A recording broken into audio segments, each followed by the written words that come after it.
what's up everybody? This is Mike from Soundoftristate in Folsom, Pennsylvania. Just wanted to show you guys this crazy tractor that we just completed for a bunch of lighting. As you can tell, what we did, we added 4 work lights, 2 on the top of the cab. They're white LEDs facing back and down on like kind of a 45-degree angle. And then we also added 2 more on the rear bumper here. So you can see the output is absolutely ridiculous.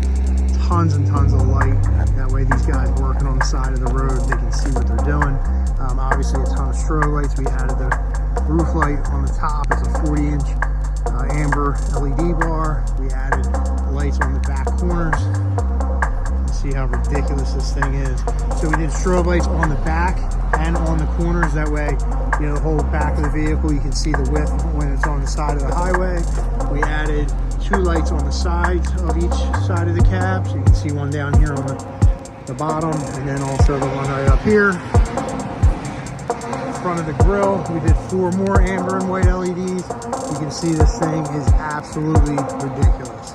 So if you guys need anything upfitted, you know, a truck, car, SUV, whether it's strobe lights, any kind of scene lighting, work lighting, we can certainly handle it. We do a ton of strobe light work here.